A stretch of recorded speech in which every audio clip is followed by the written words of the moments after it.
Okay, the giant B behind us means we must be talking Bengals tonight with Paul Dehner Jr., our friend from the Cincinnati Enquirer. Thanks for stopping by. Hey, we're friends. That's good. We have been friends for a while now. Yeah. Even before our companies kind of co-joined. It's just good to get the confirmation. It is. I'm feeling left out. Now, if you don't... We're friends, too. Okay, Joe. good. We're good. If you don't know, Paul Dehner Jr. is going to travel to the Super Bowl, and I think you're probably happy tonight because Zach Taylor, who is expected to be the Bengals' next head coach, is now going to the Super Bowl. You're going to have a chance to talk with him. What might be your first question or questions to him? Well, we'll probably start with how much can you tell me, right? Exactly. Because we're in this weird limbo right now until the official announcement is made of, okay, you're not the head coach yet. You know, nothing has been signed. That's always the reminder out there. Until there is actual ink on that paper, Josh McDaniels' issue is always at play. So we've seen this in multiple years with assistants in the Super Bowl, and they handle it different ways. Some of them will just kind of scoot around the issue but still address the topic because everybody knows what the deal is. So that's probably where it has to start is what are we going to talk about? How much can you get into where we're at in this process? And after that, I'd actually probably would start with this process, right? How the process has been from how the Bengals have approached him, how those conversations, what it was like going through that, not just the Bengals, but other teams, and thoughts on the fact that he has to sit here and not be able to talk about the elephant in the room because the way the NFL has things set up. I think that's some of the most interesting areas to start with. Yeah. But there's plenty of time, I mean, because they have to be available all week, and there's 4 media availabilities plus post-Super Bowl. We're talking about almost 4 hours, so plenty of time of get to know Zach Taylor will be coming in the near future. So this is now 2 more weeks of the process that Bengals fans have to wait. Is this bad for the Bengals, though, that they have to wait for their quarterback? He can't get his coaching staff set. He can't get started here in Cincinnati. Yeah, maybe a little bit. I mean, I think you'll see that most of the staff has kind of been in waiting and understanding. This hasn't been a situation where I feel like they're getting lopped, so to speak, by other coaches going because they were unsure of what was happening here. I don't think that that's the case. And heck, I mean, you can't have been in a worse spot than Indy was last year when Josh McDaniels bailed on them and Frank Reich ended up being the guy they went with. And, you know, they were in some tough spots, but they were the team of the year this year as far as really turning things around. So there's plenty of time in the offseason. As long as they get the coordinators that they want, and I think you can line that up ahead of time. They've already made the moves within the staff that they want to do. I don't think that it's that huge of an issue. Maybe minor setback, but not as much of a setback as it would be a pro for that guy to walk in with the cred of a Super Bowl appearance or wearing the Super Bowl ring. I mean, I think personally, if Whit wins a ring, so Whitworth wins a ring, Zach Taylor wins a ring, it's basically a Bengals championship. It's give or take, more or less. Sure, as close as they've been to it, in a while. When you look at this, though, you've done so much work on Zach Taylor, who he is as a coach, as a person. How much better and even can he make the Bengals that much better? Can it be a big jump bringing in a guy like Zach Taylor? Well, you know, the fact what you said is perfect. A guy like Zach Taylor. Maybe Zach Taylor will be the guy. But the fact that it is something so starkly different from what has been happening in that building for so long, to me is what can make the difference. A new energy, a new understanding, a new take on what football is right now. Because there was so much of a stale atmosphere, so many of the same type of things happening, and the game has never evolved more as we're seeing as you watch games tonight. In these championship games, the game is different. Having someone who is on the cutting edge of that, and you also believe can connect with players. I mean, his inexperience and how he would be as a leader of a full room is really the giant question mark. I don't think outside of that, the rest of it, though, and what he can do to help get this team moving into the new era of what the NFL is, I think is a huge plus, and I think puts you in a great position to take a roster that was already kind of on the cusp and really make it go whoosh.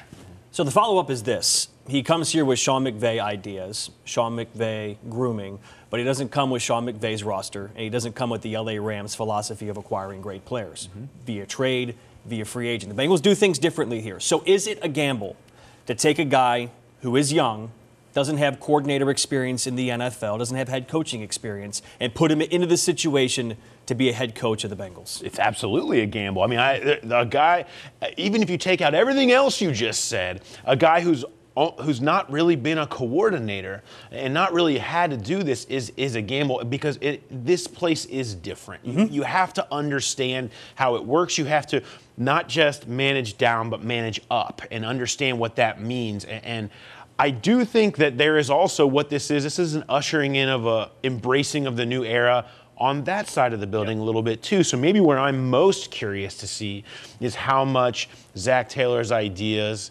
mesh with whether we're talking about Duke Tobin, Katie Blackburn, Troy Blackburn, and their lead, and maybe being more aggressive in certain areas and understanding how that's working in today's NFL. Maybe it won't. Maybe you'll still see the same draft and develop and retain, very hardcore, stringent to that. But maybe we will see a little bit more of going outside of the box, a little more aggression in free agency, a little more willingness to trade. Maybe that will be something that also comes along with the Zach Taylor.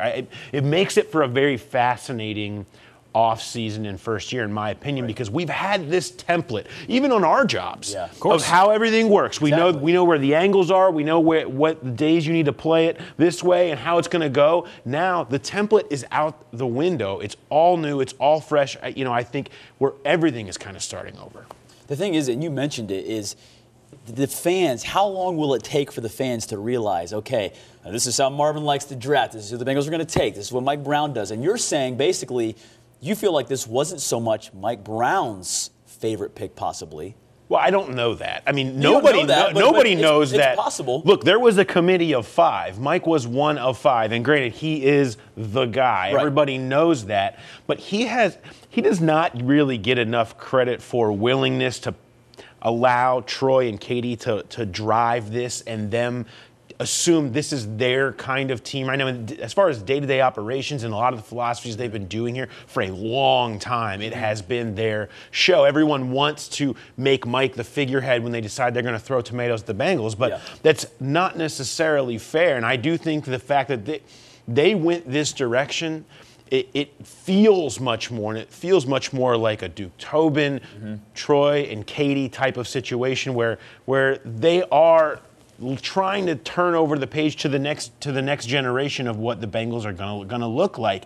And nobody was in that room. That was been locked and keyed as hard as I have seen any information in my entire time covering this beat. But considering who the 5 were, that Duke was also part of the equation, the type of person they went with, so far out of the box, it feels like a new era. And this is certainly not Mike saying, this is what I want to do.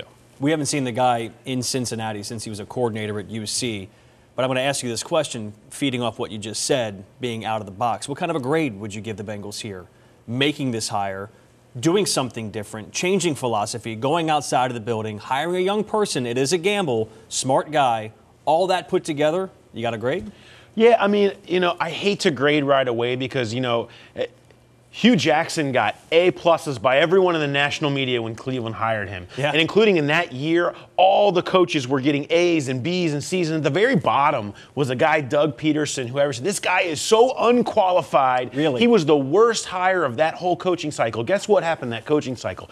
Everybody's gone except for one guy, and it's Doug Peterson with a Super Bowl ring. So we don't know. They took a huge risk, and I think fans have been begging them to take a risk and take a chance and try to be a new school cutting edge franchise. And I think they clearly have done that. They moved on from Marvin Lewis. They didn't stay in-house with a Hugh Jackson or familiarity of a Vance Joseph. They went with an unproven guy that they believe in, that he is young and he can be the kind of the future of football. Will he be? I don't know. Yeah. He could be Dave Shula for all we know, but he might not be. And the fact that they're willing to take that risk, I think, is a big step for them as an organization. Okay, I wanted to touch quickly on Andrew Whitworth. I put this on Twitter, one of the best all-around humans I've ever covered in sports. How gratifying do you think this is for a guy like Whit, who over and over and over was there for the ride of playoff losses? Yeah. To now be in a Super Bowl, to have some people saying nationally, if he reaches that point and wins a ring, possibly a Hall of Famer. How gratifying is that for you? Well, yeah, you're right. I'm glad you mentioned that because this has happened so many times where you see guys come in and, they really didn't get in the Hall of Fame. But once they make one run, everybody looks back at their career so differently. Yeah, right. If Willie Anderson would have won a Super Bowl with Baltimore, would he have had that extra bit to get in the hall? Because all of a sudden they would start look back at when he was blocking for Corey Dillon when no one respected Achilles Smith or anything like that behind him. I view Witt through the same light, except now he's really going to get that shot. And the attention he has gotten in L.A. for everything that L.A. has been, I'm glad that his move is validated because anybody that knows him knows that was a tough thing for him to do. He wanted to be here for his entire career. But to have that validated and for that to really open people's eyes to what he did a little more while he was here, it has to be gratifying to have your career, I think, more respected. People talk a lot about stuff with Witt, but now what is it? How many playoff trips has he made? He's only missed the playoffs twice since 2009, and with every team that he's played for, that's not by a coincidence. When you're a leader and you play such an important position, he probably doesn't get enough credit for all the success of those teams that the Bengals had. Everyone talks about Dalton and Green, right? You should talk more about the leadership that Witt had in helping a lot of those teams get to the playoff. When can we see your work starting at the Super Bowl? I'll be on the ground early that Monday morning, Super Bowl week, and you can pretty much count every single day. You'll have something come from me. I will have to go through the crowds of media night in order to get to Zach Taylor on week 1, so hopefully nothing crazy happens down there. That's a shot at TV people. TV people are insufferable. Oh, these TV guys. When they dress up especially, that is the particular clown show. That is a clown show. The good thing is Zach Taylor probably won't have as much attention as a lot of the Todd Gurley's and the Sean McVays will, but certainly Paul will have it covered down at the Super Bowl. Thanks for coming by. Pleasure. Enjoy Atlanta. We'll do.